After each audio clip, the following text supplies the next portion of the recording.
আমরা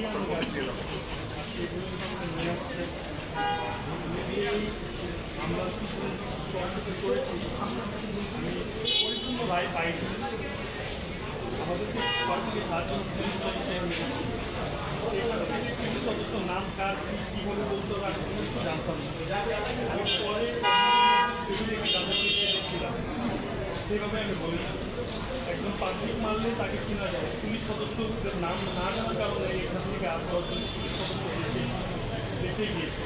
তারপর 5 জন কর্তৃত্ব করে রায় দিয়ে দিয়েছি, সেই রায়টার মধ্যে আমরা সংশ্লিষ্ট হয়েছিলাম। তারপর আসামিরা হাইকোর্টে আপিল করেছে, যে আপিলের পর এই 5 বছর আমার এই লড়াই লড়েছি, লড়ার পর এখন রায় পেয়েছি। এই রায়ের মধ্যে একজনকে খালাস দিয়েছে, একজনের সাজা কমিয়ে দিয়েছে, আর একজনকে বহাল দিয়েছে। যাক, উপরে আল্লাহ আছে, আর কি বলবো, এটাই নসিবে ছিল আমার। আর যে আইনটা 2013-তে পাস করেছে একবারে ভুয়া আইন। এই আইনটার মধ্যে অনেক কিছু যেগুলো নেই, যে ভিকটিম পরিবার যে আইনটার মধ্যে সান্ত্বনা পাবে কোনো কিছু নেই, নেই কোনো ক্ষতিপূরণ, নেই কোনো আইনের মধ্যে হেফাজতে সাজা, নির্যাতন